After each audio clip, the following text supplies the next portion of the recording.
Pada sesi ini kita akan mempelajari hubungan antara sains pendinginan dengan karakteristik produk dalam operasional cold storage. Sistem pendinginan tidak hanya berfungsi menurunkan suhu, tetapi juga menjaga mutu, memperpanjang umur simpan, dan mempertahankan kualitas produk selama penyimpanan. Dalam prinsip termodinamika, panas selalu berpindah dari suhu yang lebih tinggi menuju suhu yang lebih rendah.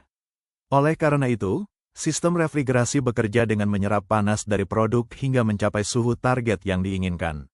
Setiap produk memiliki karakteristik berbeda terhadap pendinginan maupun pembekuan. Dari sisi biologi selular, suhu rendah dapat memperlambat aktivitas mikroorganisme dan reaksi pembusukan, tetapi proses pendinginan yang tidak tepat juga dapat merusak struktur sel produk. Jika pendinginan berlangsung terlalu lambat, kristal es yang terbentuk akan menjadi besar dan dapat merusak jaringan produk.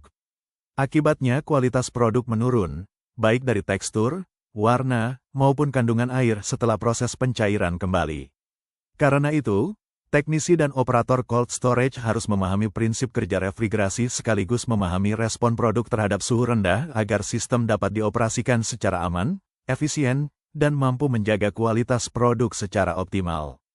Pada slide ini kita melihat alasan utama mengapa produk pangan, khususnya ikan dan daging, dapat mengalami kerusakan dengan cepat apabila tidak ditangani dengan sistem pendinginan yang baik. Produk pangan memiliki kandungan air yang sangat tinggi, sehingga menjadi media ideal bagi pertumbuhan mikroba.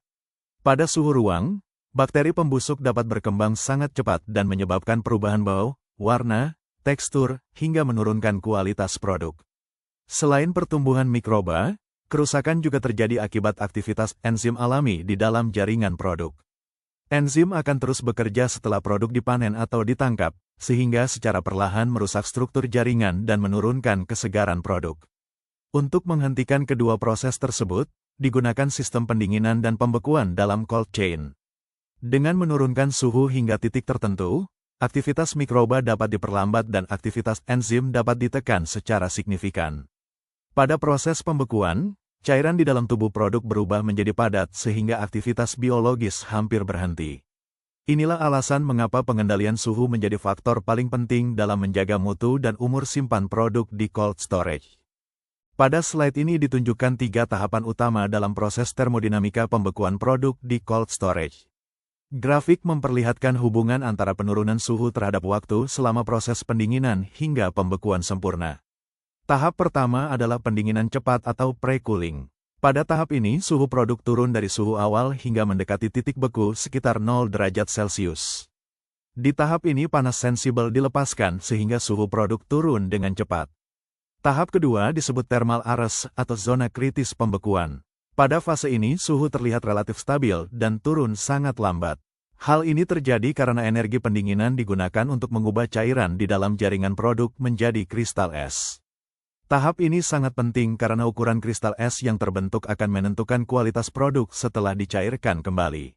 Jika proses melewati zona kritis terlalu lambat, maka kristal es akan membesar dan merusak struktur sel produk. Akibatnya, tekstur produk menjadi lembek, banyak kehilangan cairan, dan kualitasnya menurun. Tahap ketiga adalah deep freeze atau pembekuan lanjut. Setelah sebagian besar air berubah menjadi es, suhu produk kembali turun hingga mencapai suhu penyimpanan beku, misalnya sekitar -18 derajat Celcius. Pada kondisi ini, aktivitas mikroba dan reaksi biologis dapat ditekan seminimal mungkin sehingga produk dapat disimpan lebih lama.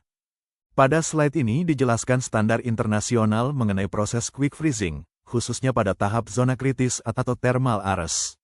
Dalam industri pendinginan, kualitas pembekuan dinilai dari seberapa cepat produk melewati zona pembentukan kristal es. Semakin cepat produk melewati fase thermal arrest, maka semakin kecil kristal es yang terbentuk di dalam jaringan produk. Kristal es yang kecil akan menjaga struktur sel tetap baik, sehingga kualitas produk setelah pencairan tetap terjaga. Standar tertinggi ditunjukkan oleh Jepang, yaitu produk idealnya melewati zona kritis kurang dari 30 menit. Metode ini umum digunakan untuk produk sashimi grade atau produk premium yang sangat menjaga tekstur dan kesegaran. Standar operasional industri umum seperti di Amerika Serikat berada pada kisaran 70 hingga 100 menit.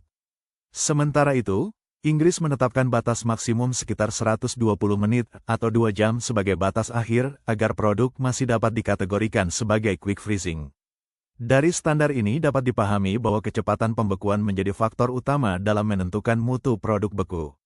Karena itu, kapasitas evaporator, aliran udara, suhu refrigeran, dan sistem cold chain harus dirancang agar mampu mempercepat proses perpindahan panas secara optimal.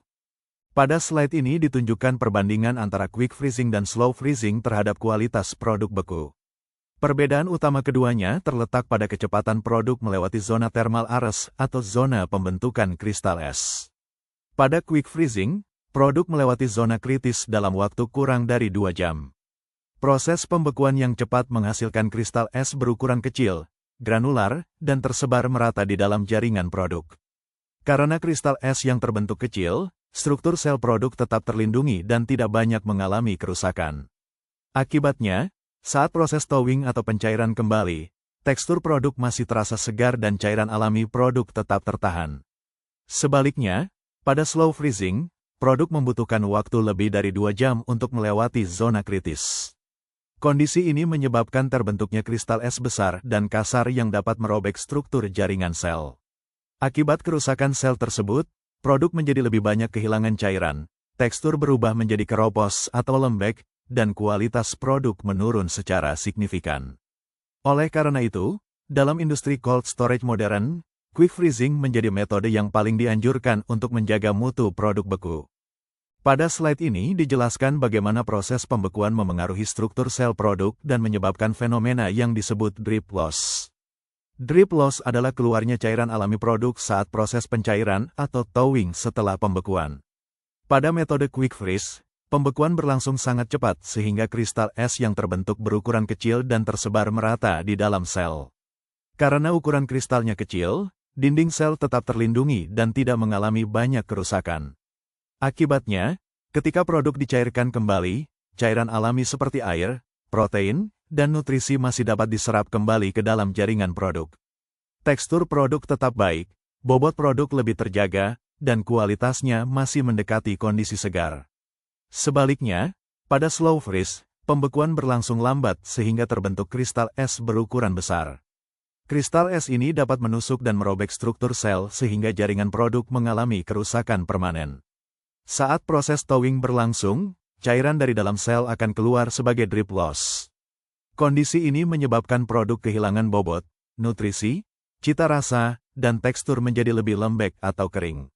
Karena itu, pengendalian kecepatan pembekuan sangat penting untuk menjaga kualitas produk beku. Pada slide ini dijelaskan salah satu ancaman tersembunyi dalam penyimpanan produk beku, yaitu fenomena rekristalisasi. Meskipun produk sudah dibekukan, perubahan kualitas masih dapat terjadi apabila suhu penyimpanan tidak stabil atau sering mengalami fluktuasi. Ketika suhu ruang penyimpanan naik dan turun secara berulang, kristal es di dalam produk akan mengalami perubahan bentuk dan ukuran. Proses ini disebut rekristalisasi, yaitu evolusi kristal es yang secara perlahan merusak struktur jaringan produk selama penyimpanan. Pada tahap pertama atau isomas, kristal es mulai berubah bentuk menjadi lebih bulat atau membulat. Selanjutnya pada tahap akretif, beberapa kristal kecil bergabung membentuk kristal yang lebih besar. Tahap paling merusak adalah migratori, yaitu ketika kristal besar menyerap kristal-kristal kecil di sekitarnya sehingga ukuran kristal terus membesar. Kristal besar ini dapat merusak jaringan sel dan memperburuk kualitas produk. Akibat rekristalisasi, produk dapat mengalami peningkatan drip loss, perubahan tekstur, penurunan rasa, hingga kerusakan mutu secara keseluruhan. Karena itu, kestabilan suhu selama penyimpanan beku menjadi faktor yang sangat penting dalam menjaga kualitas produk di cold storage. Pada slide ini dijelaskan bahwa kestabilan suhu merupakan mandat operasional utama dalam sistem cold storage. Produk beku tidak cukup hanya dibekukan, tetapi juga harus dijaga pada suhu yang stabil selama penyimpanan. Fluktuasi suhu atau thermal fluctuation menjadi penyebab utama terjadinya rekristalisasi. Ketika suhu ruang penyimpanan naik, sebagian kristal es kecil akan mencair. Saat suhu turun kembali, cairan tersebut menempel pada kristal yang lebih besar sehingga ukuran kristal terus membesar dari waktu ke waktu. Proses inilah yang secara perlahan merusak struktur jaringan produk meskipun produk tetap berada dalam kondisi beku. Akibatnya kualitas produk menurun, tekstur berubah, dan drip loss meningkat saat proses thawing dilakukan. Karena itu, Standar operasional cold storage mensyaratkan agar fluktuasi suhu dijaga seminimal mungkin. Pada standar SNI dan praktik internasional, perubahan suhu ideal dijaga tidak melebihi sekitar 2 derajat Celcius agar kualitas produk tetap stabil. Untuk penyimpanan produk beku, suhu target umumnya dipertahankan minimal pada minus 18 derajat Celcius. Pada penyimpanan jangka panjang, suhu bahkan dapat diatur lebih rendah hingga sekitar minus 60 derajat Celcius untuk menjaga mutu produk secara maksimal. Pada slide ini dijelaskan beberapa strategi operasional untuk meminimalisir penurunan mutu produk selama proses penyimpanan di cold storage. Keberhasilan penyimpanan tidak hanya bergantung pada suhu rendah, tetapi juga pada disiplin operasional di lapangan. Strategi pertama adalah kontrol lingkungan atau environment control. Operator harus menjaga agar udara hangat dari luar tidak masuk ke ruang penyimpanan. Karena itu strip curtain atau tirai plastik harus selalu bersih dan berfungsi baik, serta pintu ruang dingin harus ditutup secepat mungkin setelah aktivitas bongkar muat dilakukan. Strategi kedua adalah manajemen peralatan atau equipment management. Evaporator perlu dilakukan defrosting secara rutin agar tidak terjadi penumpukan es yang dapat menghambat perpindahan panas. Selain itu, operator juga harus memantau side glass, filter Brier, serta tekanan kerja sistem melalui indikator HP dan LP secara berkala. Strategi ketiga adalah penanganan produk atau handling. Sistem FIFO atau first in first out harus diterapkan agar produk yang lebih dulu masuk digunakan atau dikeluarkan lebih dahulu sehingga tidak terjadi penyimpanan terlalu lama. Selain itu, produk segar sebaiknya sudah dikondisikan atau didinginkan terlebih dahulu sebelum masuk ke ruang pembekuan. Hal ini penting agar suhu ruang tidak mengalami kenaikan drastis dan kestabilan cold chain tetap terjaga. Pada slide terakhir ini dijelaskan bahwa kualitas produk beku sangat ditentukan oleh tindakan operator selama proses operasional cold storage. Setiap tindakan kecil yang dilakukan operator akan memengaruhi proses fisika, kondisi biologis sel, hingga kualitas akhir produk. Pada alur bagian atas terlihat contoh operasional yang benar. Ketika pintu ruang dingin tertutup rapat, sirkulasi udara berjalan baik, dan sistem air blast freezing bekerja optimal, maka produk dapat melewati zona thermal arrest dengan cepat, yaitu kurang dari 2 jam.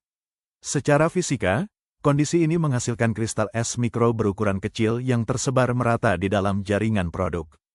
Dari sisi biologi selular, struktur sel tetap terlindungi sehingga drip loss rendah dan kualitas produk tetap terjaga, bahkan dapat mencapai standar premium seperti sashimi grade.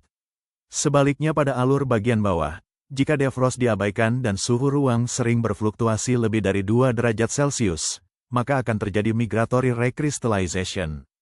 Kristal es membesar dan merusak jaringan sel produk. Akibatnya mutu produk menurun, jaringan menjadi berongga, bobot menyusut, dan kualitas produk tidak lagi optimal. Karena itu, operator cold storage bukan hanya menjaga mesin tetap bekerja, tetapi juga berperan sebagai pelindung integritas selular pangan dan penjaga kualitas produk hingga ke tangan konsumen. Demikian pembahasan mengenai sains pendinginan dan karakteristik produk dalam operasional cold storage. Semoga materi ini dapat membantu memahami pentingnya pengendalian suhu, proses pembekuan, dan stabilitas cold chain dalam menjaga kualitas produk pangan. Jika video ini bermanfaat, jangan lupa dukung channel ini dengan cara klik like, subscribe, dan aktifkan lonceng notifikasi agar tidak ketinggalan materi pelatihan teknik pendingin dan cold storage lainnya. Silakan tuliskan pertanyaan atau pengalaman Anda di kolom komentar. Terima kasih sudah menonton, tetap semangat belajar, dan sampai jumpa pada video berikutnya.